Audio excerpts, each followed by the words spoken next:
você nesta noite, amém? Glória a Deus. Gostaria de também fazer menção da palavra de Deus na temática que já foi colocada aqui, no livro do profeta Jeremias, capítulo 29, versículo 11, que diz assim: porque eu bem sei os pensamentos que penso de vós, diz o Senhor, pensamento de paz e não de mal, para vos dar o fim que esperais. Amém?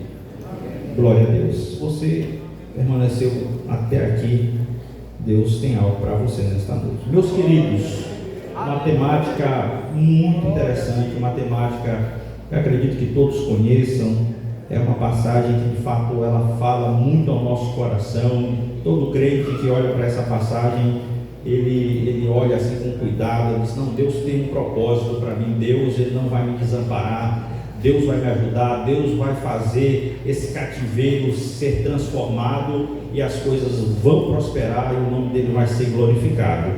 Meus queridos, às vezes nós olhamos muito para um momento, uma visão muito, como podemos dizer, uma visão micro, né? Uma visão ali naquele ponto ali, né? E hoje em dia que nós vivemos, aparecem outros evangelhos, como costuma dizer irmão Joelson, quando está pregando, disse o evangelho coach, né? E aí, meus irmãos, a gente vê pessoas se apropriando da palavra de Deus, trabalhando em cima do versículo, desconsiderando o contexto do versículo, né? Da passagem em si.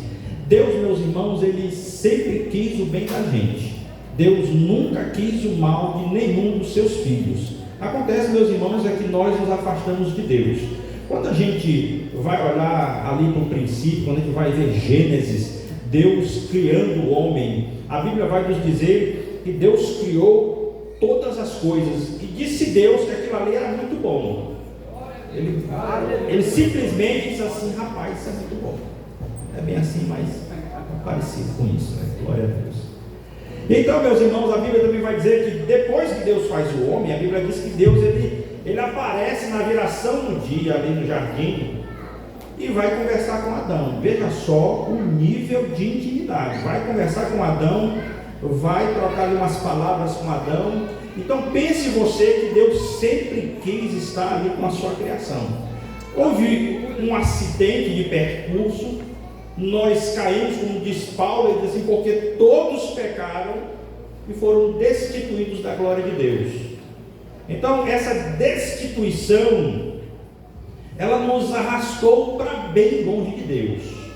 Porém, a Bíblia vai dizer que Deus ele não abriu mão da sua criação.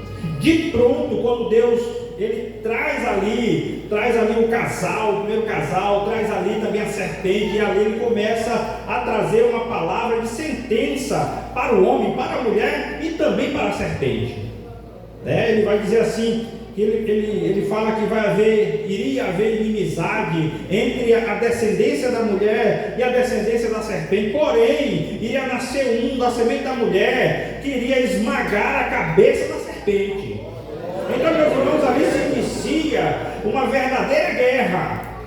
O inimigo, ele se aproveita da queda do homem e consegue rapidamente desviar o homem. Aí nós vamos ver coisas interessantes. Eu não canso de mencionar esse texto, porque é um texto dramático da palavra de Deus. É um texto que a gente fica assim olhando: meu Deus do céu, o que está acontecendo aqui? Quando a Bíblia diz que Deus ele disse assim, que o homem havia se perdido. E disse Deus: não permanecerá, ou numa outra tradução vai dizer assim: não contenderá o meu espírito para sempre com o homem, porque o homem agora é carne. Veja só, meus irmãos, Deus querendo se aproximar do homem, mas o homem virando as costas para Deus, o Espírito Santo de Deus querendo convencer o homem para retornar para Deus, mas os homens virando as costas também para o Espírito Santo de Deus. Entretanto, meus irmãos, nós vemos que Deus, em cada momento, em cada geração, Ele sempre tem um remanescente fiel. Ele sempre tem alguém em quem Ele pode contar, com quem Ele pode contar. Assim foi com Noé, assim foi também com Abraão. Assim, o povo de Deus começou a se formar. E Deus, o tempo todo ali, tratando com esse povo, abençoando patriarcas para que a sua palavra permanecesse e atravessasse ali as gerações, até que viesse o Messias, até que viesse Jesus de Nazaré para nos salvar. E aí, meus irmãos, nós estamos aqui com o profeta Jeremias. O profeta Jeremias, meus irmãos, era possivelmente muito jovem quando Deus chama ele para o ministério de profeta.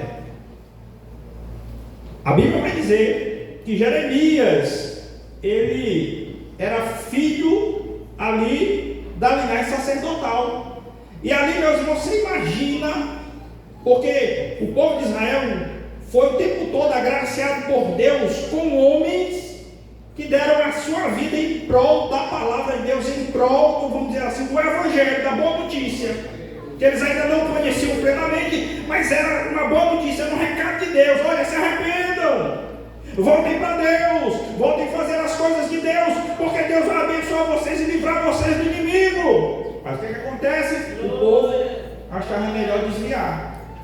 E Deus anunciando, como diz aqui no livro do profeta Jeremias, o povo se afastando, e aí chega um ponto que diz assim, mas Deus falando coisas assim: eu enviei os meus servos, os profetas, de madrugada para falar com vocês, e vocês não quiserem. Aí chega, meus irmãos, um momento aqui do exílio. Chega um momento em que o povo não percebe e eles são exilados.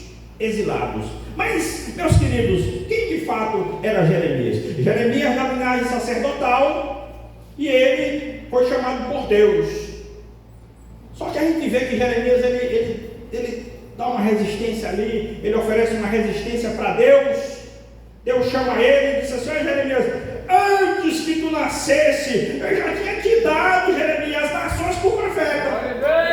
Antes que tu viesse, Jeremias, a ser gerado, eu te consagrei. Aí ele disse assim: não, Senhor, eu sou apenas uma criança, eu não sei falar. Ô Jeremias, não diz que você não sabe falar, porque o que eu te disser para falar, tu vai falar. Então, meus irmãos, pense aí numa resistência. Pense em você.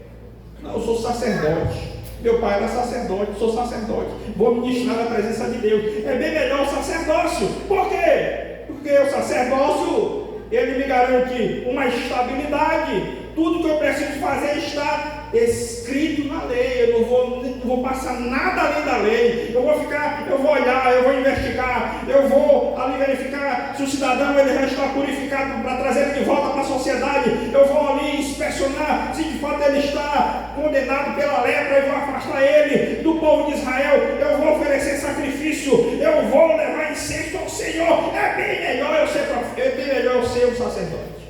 Mas Deus, o meu negócio contigo é mais sério. Aleluia.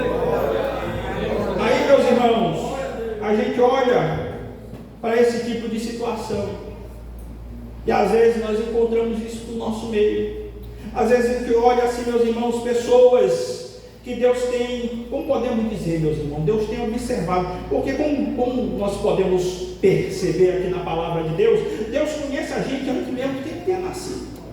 Deus já sabia quem era você, Deus já sabia o que você iria fazer.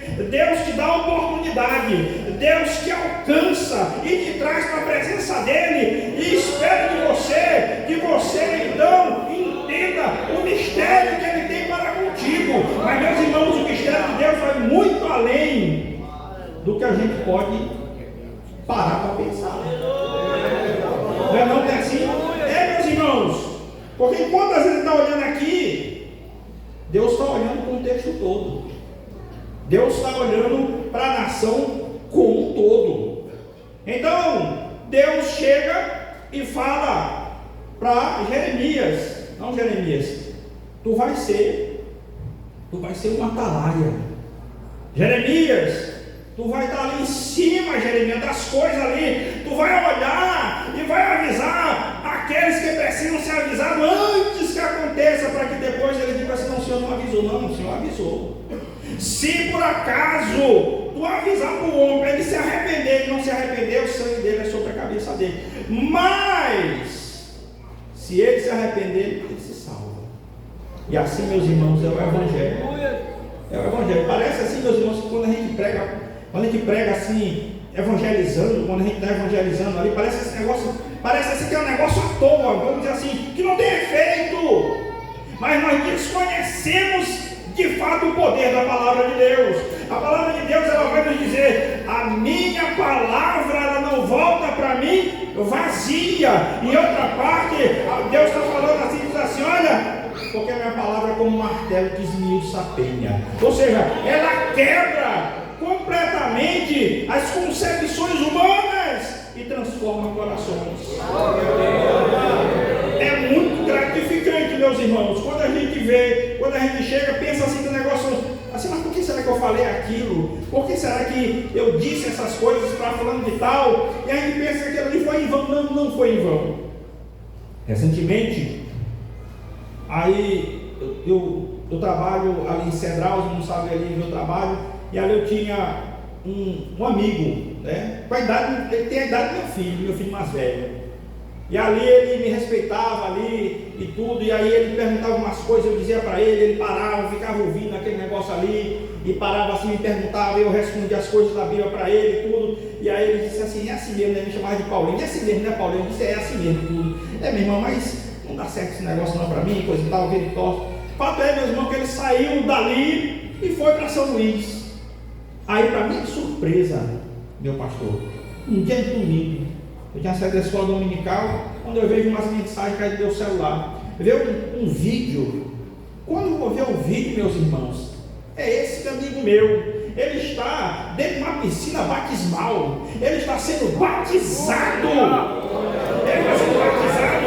Ele mandou algo para mim, ele disse assim: Paulinho, meu irmão, a paz do Senhor. A paz do Senhor. Aí eu disse assim, ele disse: é verdade mesmo. Ele disse assim: é verdade. Ele disse: oh, glória a Deus. Aquele que de repente, às vezes a gente nem pensava que iria acontecer.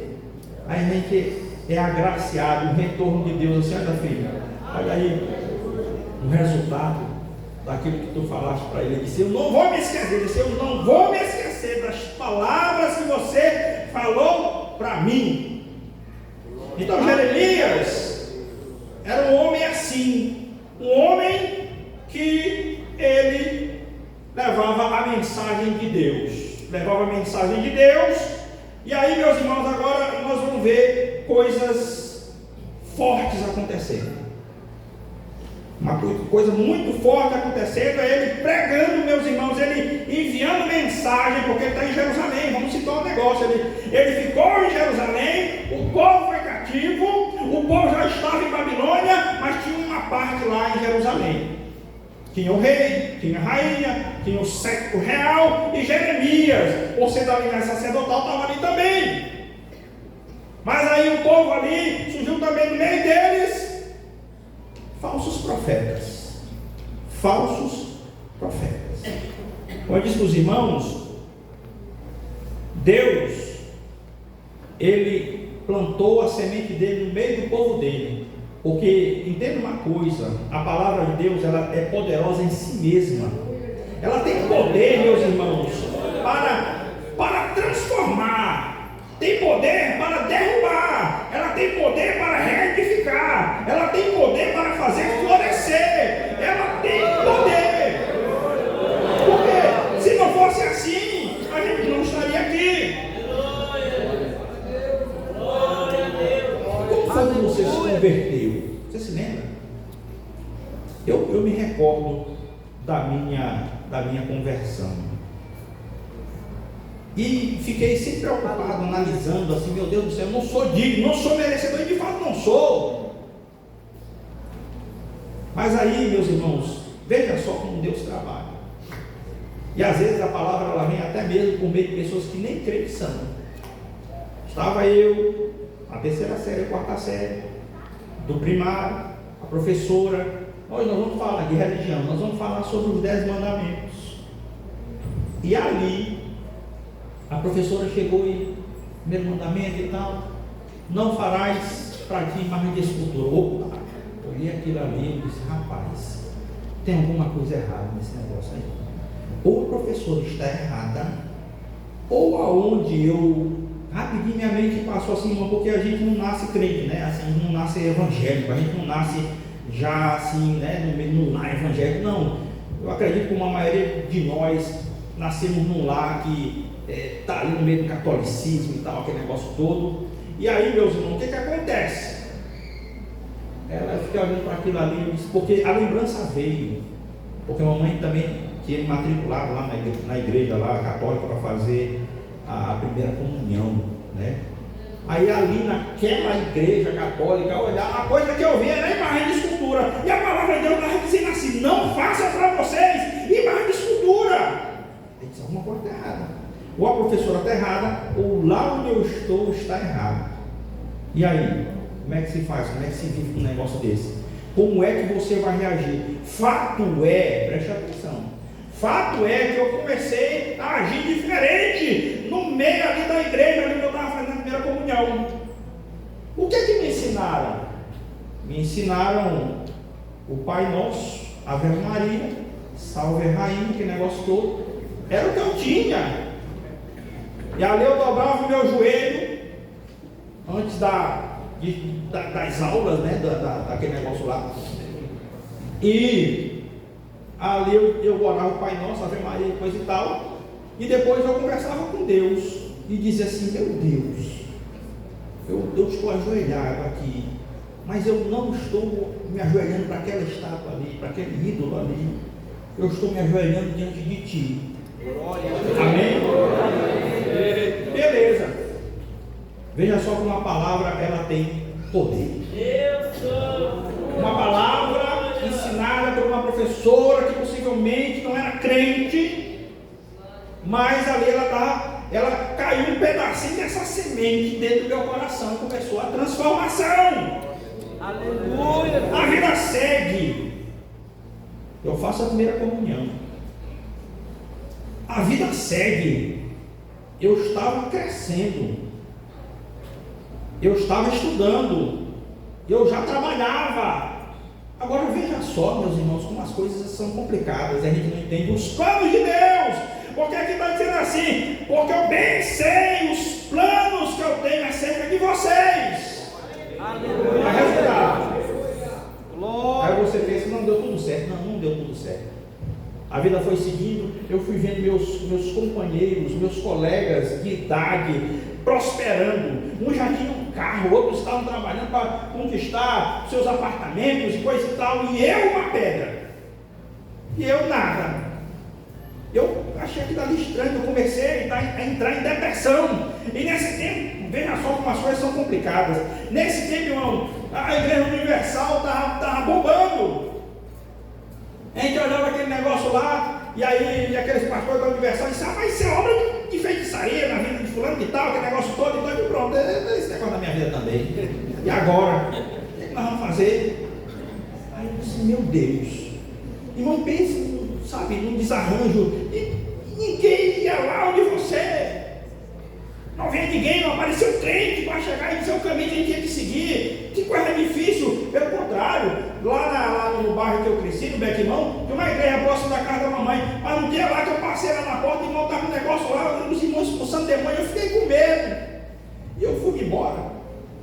E eu ali, onde eu ia me socorrer, era nas igrejas católicas.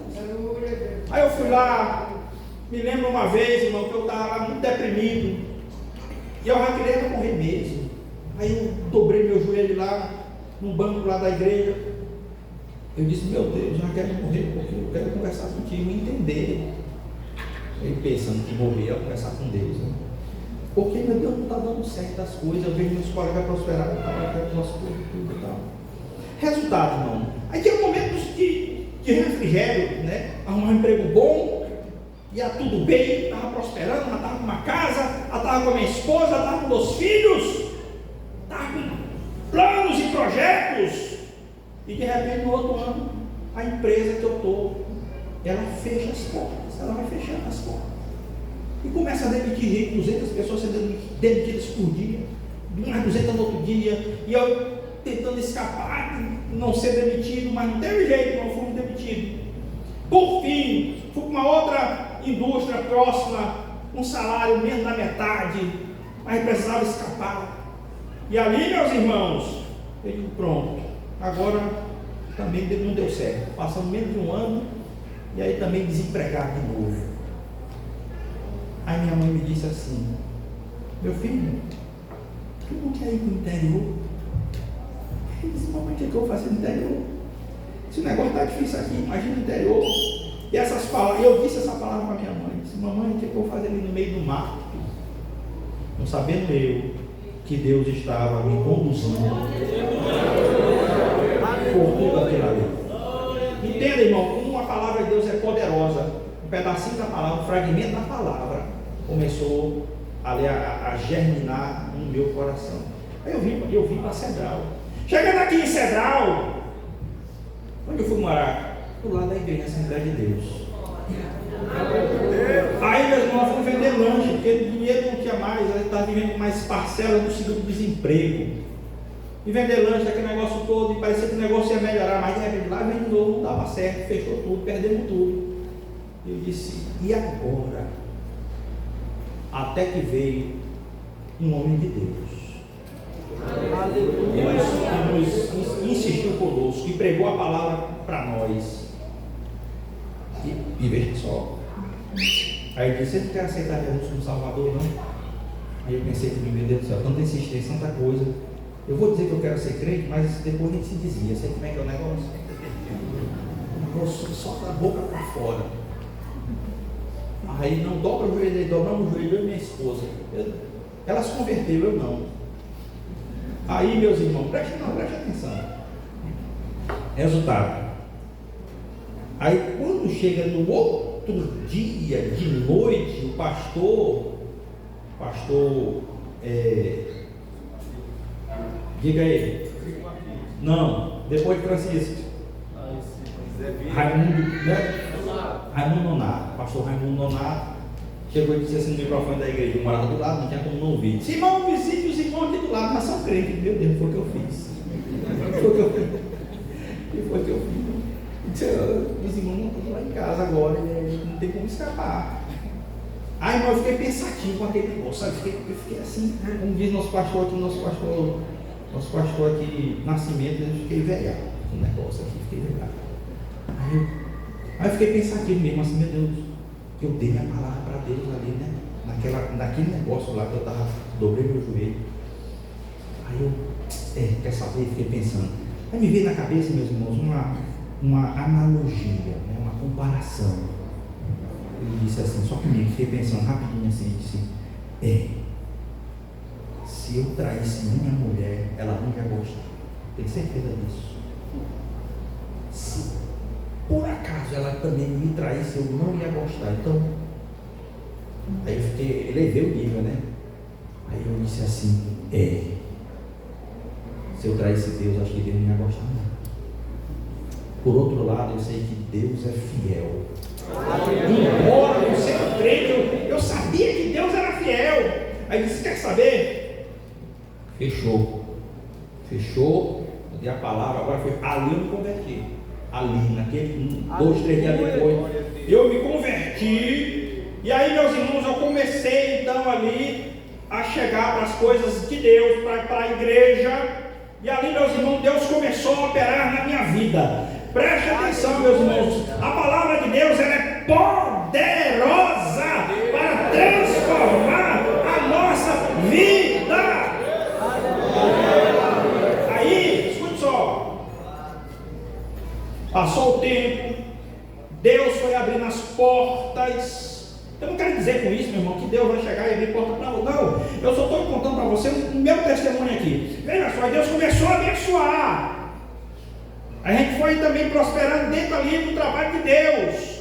Aí aquele pastor Sivaldo, que chega também e olha para nós, assim, juntamente com a igreja, assim: irmão, nós queremos apresentar o irmão Paulo aqui para sediar. A igreja tem alguma coisa contra? A igreja disse: não, senhor, nós aprovamos em nome de Jesus. Disse: amém. Não demorou muito, o pastor Sivaldo também ali nos aponta para uma congregação. E ali começamos a trabalhar, com os irmãos passamos 8 anos e alguns meses ali. E um desses dias que estavam vindo de lá para a Cedral, de carro, era tarde, era 4 horas da tarde. Eu vinha devagar com o meu carro, com o meu possante. Vinha devagar, não estava muito voado não, só uns 30 km por hora. Resultado, pensando em nada. Carro seguindo aqui, quando de repente, Deus entra no carro. Não só no carro, ele entra na minha mente. E ele começa a conversar comigo. Você diz assim, irmão, como é que é a voz de Deus? Não sei. Não sei o que ele estava falando, eu estava entendendo ele e conversando com ele, sem dizer uma palavra. Ele lá dentro conversando comigo e eu falando com ele. Aí ele disse assim: te lembras daquela aula da professora, aquela expressão, como tu reagiste, coisa e tal? Eu disse: eu lembro. Aí ele disse assim: pois é. Aí ele deu especificamente um versículo, Apocalipse capítulo 3 e 10. Como tu guardaste a minha palavra, também eu te guardei por onde tu estavas andando. Aí foi trazer, irmão, coisa do passado. Foi trazer coisa assim. Ele disse assim: tu te lembra que tu chegou bêbado em casa, tu não sabe como tu chegou em casa. Tu te lembra que teve confusão onde tu estavas, mas nada te aconteceu, nenhum mal te alcançou. Tu chegou em casa, aí disse assim: eu me lembro. Aí ele disse: foi eu que te guardei. Tu te lembra que tu pensavas que era obra de feitiçaria contra a tua vida, que tu não prosperava? Isso eu me lembro. Ele disse assim: não era eu.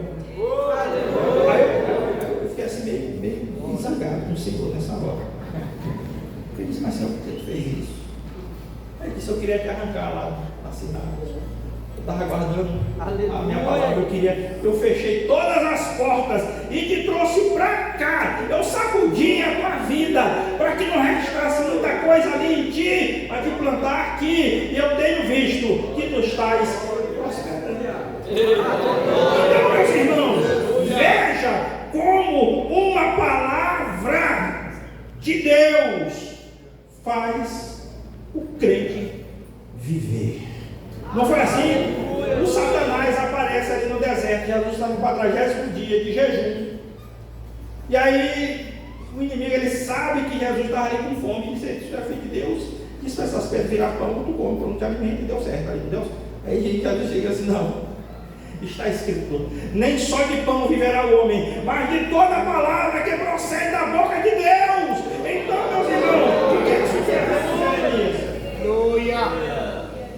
Veja só, glória a Deus. No versículo, para dar o fim que vocês esperam, no versículo 12: então me invocareis e ireis, orareis a mim, e eu vos ouvirei, e vocês vão me buscar e vão me achar quando vocês me buscarem de todo o vosso coração. Eu serei achado de vós, diz o Senhor, e farei voltar os vossos cativos, e congregar-vos-ei de todas as nações e de todos os lugares para onde vos lancei, diz o Senhor, e tornarei a trazer-vos ao lugar de onde vos transportei.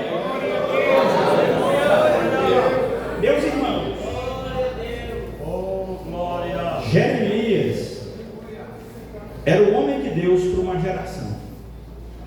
Jeremias era um homem de Deus para uma geração. Porque os planos de Deus, meus irmãos, são bem maiores do que a gente possa imaginar. Nós olhamos, irmãos, só aqui, só a pontinha do negócio aqui, a gente não sabe o desenrolar das coisas. O que Deus estava querendo? O povo foi levado cativo para o cativeiro. Imagine, meus irmãos, qual era, então, o que Jeremias, qual era o plano, qual era o projeto de Deus? Deus estava levantando um homem para levar mensagem para um povo, ou para 3 tipos, vamos dizer assim, de pessoas que estavam ali no cativeiro.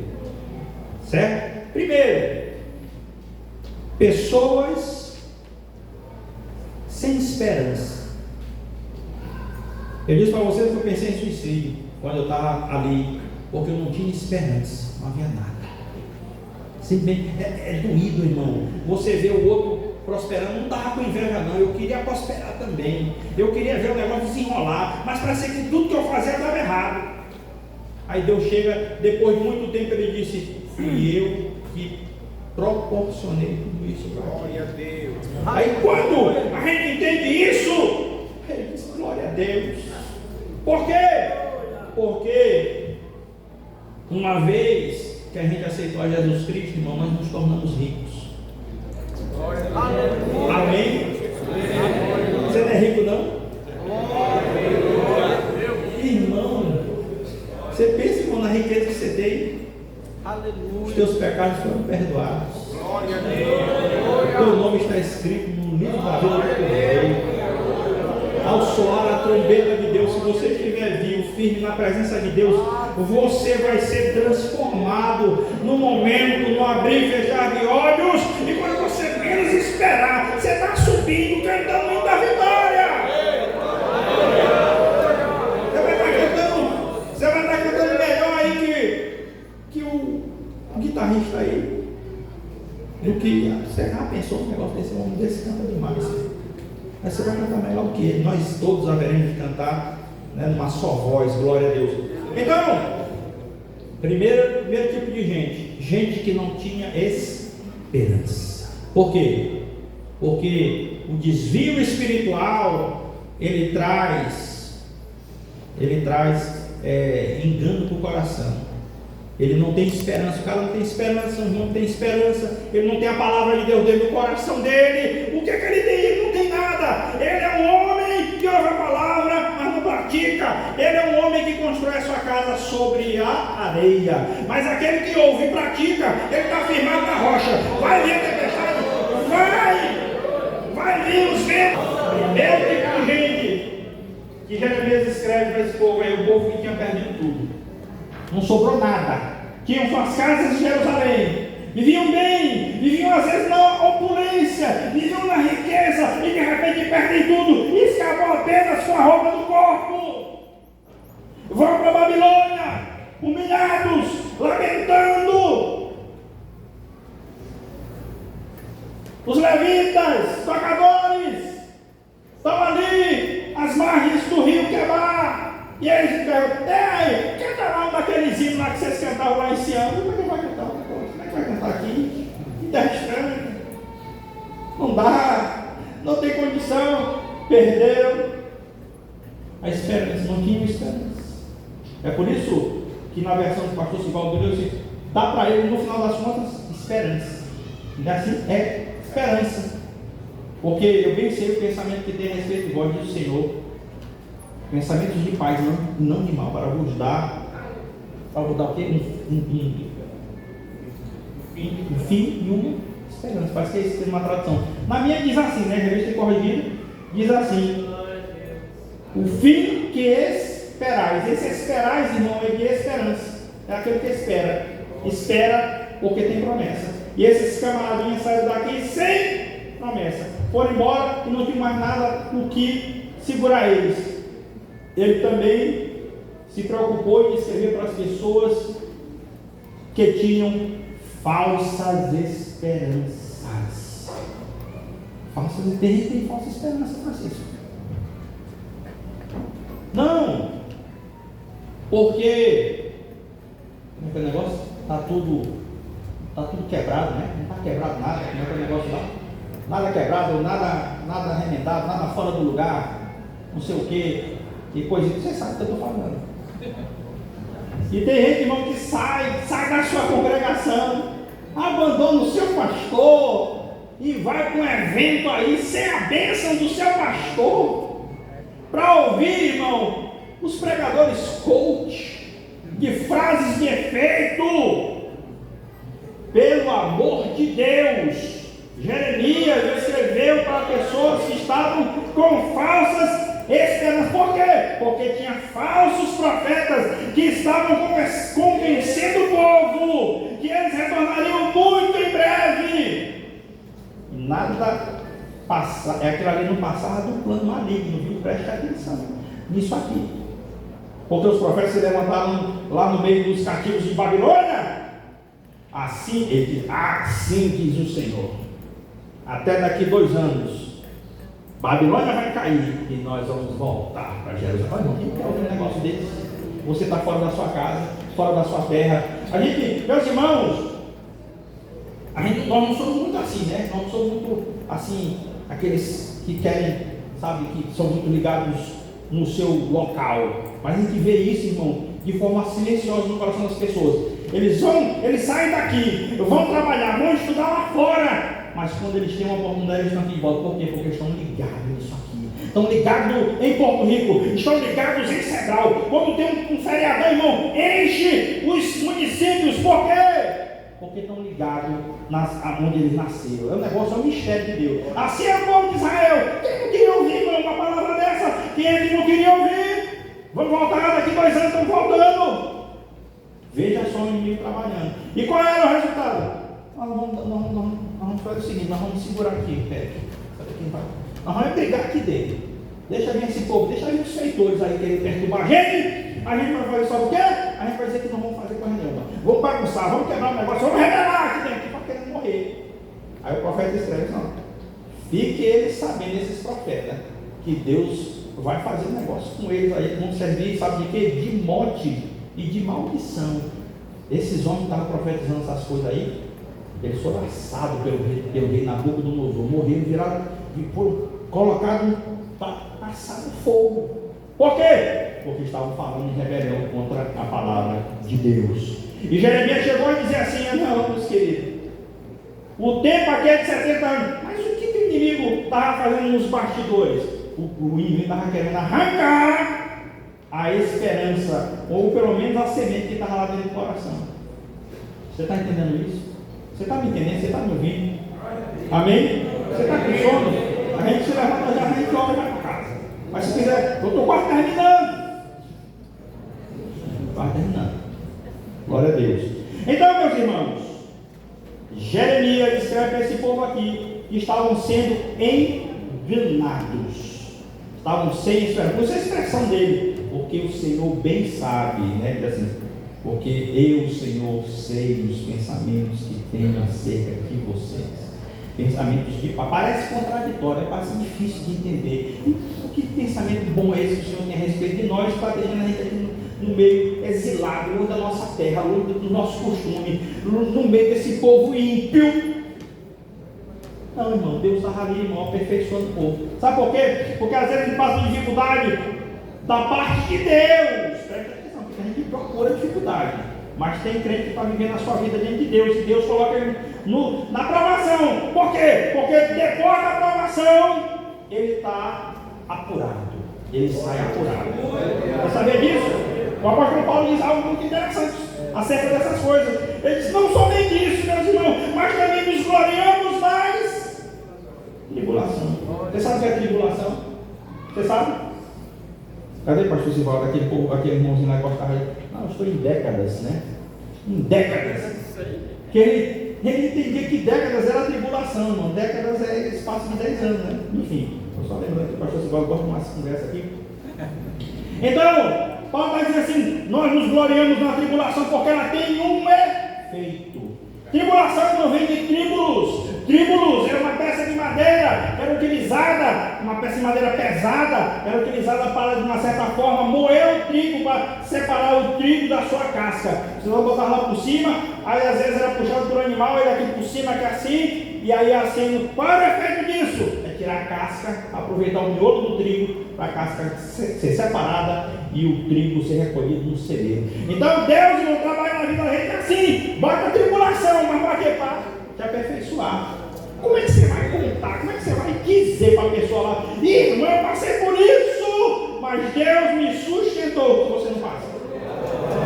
Então, esse povo aqui, irmão, está nessa dificuldade.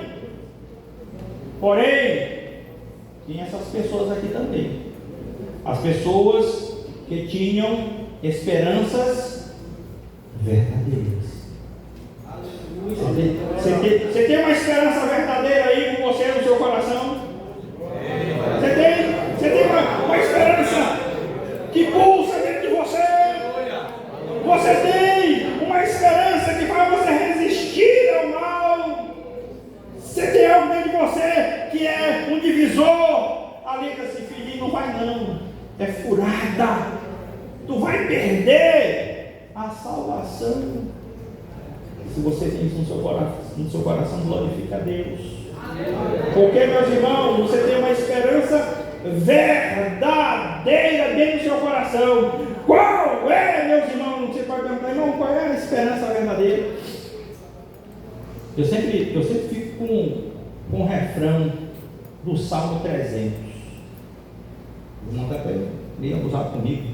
Salmo 300 diz assim: nossa esperança é sua vinda, o Rei dos Reis vem nos buscar. Nós aguardamos Jesus ainda, até a luz da manhã raiar. Nossa esperança é sua vinda, o Rei dos Reis vem nos buscar. Nós aguardamos Jesus ainda, até a luz da manhã raiar. Irmão, é a semente que foi plantada no teu coração quando você creu em Jesus Cristo, é que te dá essa segurança, é que te faz caminhar, é que te faz prosperar espiritualmente. Se você não tem isso, o negócio está complicado para você. Que a gente não tem esperança verdadeira. A verdadeira esperança, ela se baseia na revelação da palavra de Deus, não em mensagens e de sonhos daqueles que se dizem profetas, que está acontecendo lá. Deus chegava lá e confrontava eles assim: olha, não acreditem. Isso é o profeta Jeremias escrevendo: não acreditem nos sonhos que vocês estão tendo aí. É 70 anos. O que tem isso a ver? No final das contas, o que isso tudo tem a ver com a gente? Preste atenção. O plano de Deus, como disse os irmãos, sempre foi de estar no meio do seu povo. Jesus vem. Esse homem aqui, ele pregou para essa geração. A geração, ele não ultrapassou a sua geração. Ele pregou para aquela geração. Ele teve o seu fim. Ele cumpriu a vontade de Deus. As gerações foram se sucedendo. Quem ouviu, creu. Quem ouviu, perseverou. Mas, irmão, veja só como o inimigo é cruel. 70 anos havia se passado. Esses homens ouviram a palavra de Deus. Ouviram a palavra de Deus. O que é que acontece quando finda os 70 anos? Não tem ninguém querendo voltar para Jerusalém. É preciso Deus levantar Neemias e Esdras. É preciso Deus levantar Daniel. O negócio estava tão arrochado, 70 anos se passaram. Daniel possivelmente estava ali, meus irmãos, com 82 anos, 85 anos de idade. E ninguém estava se tocando que o tempo tinha passado. O negócio é tão sério que Daniel, ele disse assim: e eu entendi, presta atenção, eu entendi que lendo o livro do profeta Jeremias, entendi que o tempo da nossa desolação era de 70 anos, mas ele disse: e agora, que não tem ninguém querendo voltar? Aí Daniel começa a se quebrantar, começa a chorar, e propõe um jejum, divide um de pensa com um homem de 80 e poucos anos, jejuando. Pense nisso! E ele começa a orar: meu Deus, Deus dos nossos pais, ele começa, nos perdoa, agimos de forma cruel para com o Senhor, estamos alcançando a recompensa dos nossos erros. Mas, Senhor, lembra-te do teu povo, abençoa, faz-nos regressar. Aí, meus irmãos, primeiro dia, e passam-se 20 dias, esse homem nesse lamento diante de Deus. Não, quer dizer assim, manjar, desejar não comigo, não me ungir com perfume, seguir no jejum, 21º dia, 3 horas da tarde, esse homem está entregando o jejum e orando diante de Deus. Quando de repente ele está ali, ele percebe um ser, a Bíblia diz que o varão Gabriel entrou voando ali onde ele estava e disse assim: salve, homem de Deus muito amado, Deus é contigo, vem aqui para fora que eu dizer outro mistério. Desde quando tu dedicou para orar ao Senhor, desde o primeiro dia o Senhor te ouviu e me mandou trazer uma resposta para o irmão. O inimigo é cruel, o inimigo arrancou o que tinha nascido no coração dos crentes. Preste atenção, porque isso aqui tem sentido. O diabo arrancou, ninguém queria voltar, ninguém queria saber mais de ser crente. Estava todo mundo já enraizado lá no meio lá do já não era mais caldeu, já não era mais Medo Persa. Aí tinha passado 3 grandes reinados ali, ninguém sabia mais quem era quem. Mas Daniel não, Daniel se mostrou íntegro diante de Deus. E aí, meus irmãos, resultado, o anjo diz assim: mas quando eu vim para trazer a mensagem, o príncipe da Pérsia, ou seja, uma potestade, um demônio gigante, segura o Gabriel lá no meio do céu. Pense no negócio, irmão. E Daniel orando, e Deus, cadê Gabriel? E Daniel orando, cadê Gabriel? Aí, meus irmãos, Deus manda Miguel para resolver a parada. Não é assim? E aí, irmão, pense no negócio, uma briga que teve no céu. E aí o negócio arrochou para o lado dos inimigos, que eles largaram Gabriel e foram batalhar lá. E aí Gabriel veio rapidamente e chega para Daniel: Daniel, escuta o mistério, assim, assim, assado. Tem esperança para o teu povo, tem mistério, tem profecia. O ungido vai chegar, vocês vão voltar, Deus vai cumprir a sua palavra, porque ele disse: eu bem sei os pensamentos que eu tenho acerca de vocês, pensamentos de paz e não de mal, para vos dar o fim que vocês estão esperando. Irmão, o plano de Deus era fazer a palavra prosperar no coração do seu povo, para que o seu povo cumprisse o desígnio de Deus. Aquela geração, muitos ali fracassaram, mas um homem de Deus perseverou, e assim a palavra atravessou em momentos difíceis e escuros, durante essa trajetória, durante essa história, até que chegou o Messias. Amém? O Messias chegou. O Espírito Santo havia sido tirado do meio do povo, porque não tinha espaço para ele pousar. Mas quando Jesus está adentrando o Jordão, 30 anos, ele vai, o Espírito fala com João: João, olha ali, aquele irmão está chegando ali. Ele disse: é aquele, ele disse: é aquele. Aí João diz uma coisa que ninguém sabia, ele diz um mistério e aponta gritando: eis o Cordeiro de Deus, que tira o pecado do mundo. Jesus chega para perto dele. E aí João disse: Senhor, eu preciso ser mais contigo, vem a mim. Ele disse: não, deixa por agora, vamos cumprir toda a justiça de Deus. É batizado, quando a voz de Deus brada e disse: esse é o meu filho muito amado, em quem eu tenho prazer. E o Espírito Santo que estava fora, ausente, vindo ocasionalmente sobre a vida de um ou de outro, aqui e acolá, finalmente o Espírito Santo encontra o local para pousar. O Espírito Santo pousa ali em Jesus. E aí, meus irmãos, Jesus segue o seu ministério. Seu ministério cumpre tudo que tinha para cumprir. Por fim, ele morre por nós pendurado numa cruz. Mas ainda ele morreu, ele disse assim: quero dizer uma coisa para vocês: vocês vão ser perseguidos. Quando vocês forem perseguidos, ou levados perante as autoridades, não se preocupem que vocês haverão de falar, porque na mesma hora o Espírito vos fará, dará palavras para vocês, porque o Espírito Santo está com vocês. Não vai demorar muito, ele vai estar dentro de vocês. Jesus ressuscita, encontra os discípulos e sopra sobre eles: recebam o Espírito Santo de Deus. Daí de lá até aqui, o Espírito Santo tem encontrado guarida no coração dos homens. De lá para cá, o Espírito Santo tem quebrado correntes. De lá para cá, ele tem libertado pessoas, porque eu sou um dos tais. que fui libertado, quem me olha, quem me vê. Se eu disser para você que eu fumava 40 cigarros por dia antes de me converter, você vai dizer, eu não acredito, mas eu vos digo a verdade, o Espírito Santo quebrou as cadeias e me libertou.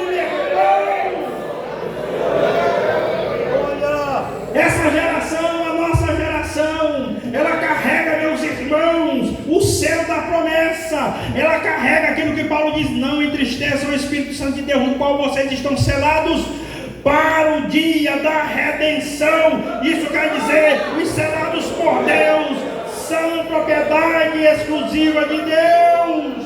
Nós temos responsabilidade.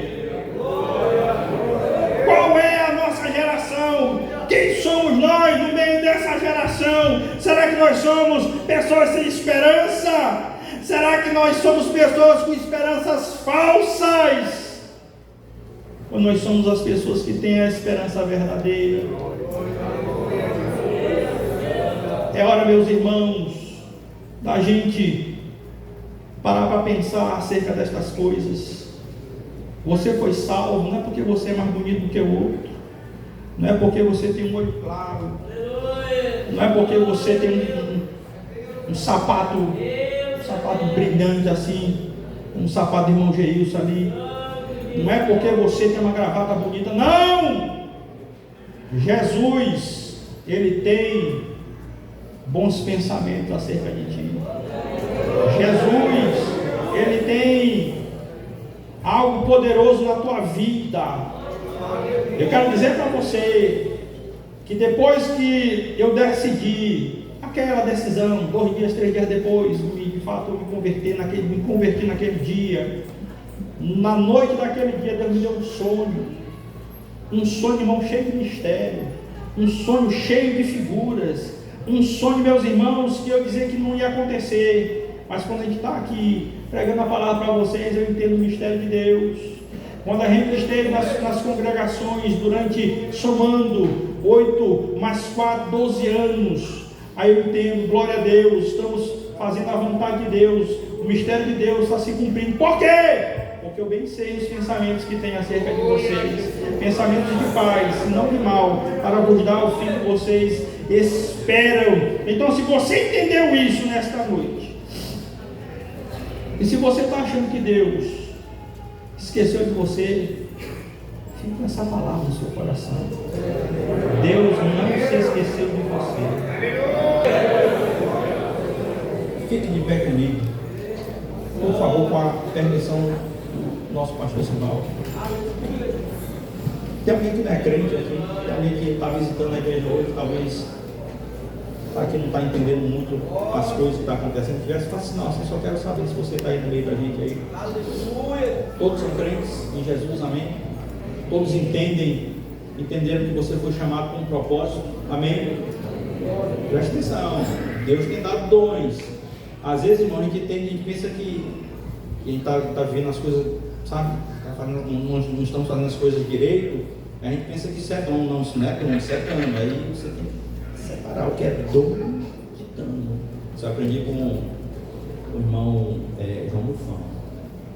O João Mufão disse assim, não, isso não é dom, isso é dano. Então, meus irmãos, quantos querem oração? Quero orar por você agora em nome de Jesus. Curve sua cabeça e pense na promessa de Deus. Pense em tudo que você ouviu. Entenda que você faz parte do plano de Deus.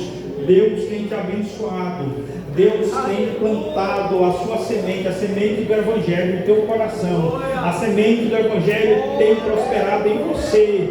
A semente do Evangelho tem produzido, tem crescido, tem florescido, tem produzido frutos. E esses frutos, eles são para serem utilizados na obra de Deus, para a glória de Deus, para assim fazer a diferença, meu Deus e meu Pai. Quero te agradecer, meu Deus amado, porque até aqui o Senhor tem nos ajudado. Quero te agradecer, meu Deus, porque o Senhor, meu Deus amado, tem nos dado assim, meu Senhor da glória, o entendimento, meu Senhor, acerca de algumas coisas que compartilhamos com os irmãos nesta noite. Então, por isso, eis aqui o teu povo, aqueles, meu Deus, que têm uma esperança verdadeira, aqueles, meu Deus, que anseiam pela tua vinda. vida, aqueles que muitas vezes pensam consigo mesmo: eu não tenho palavra, eu não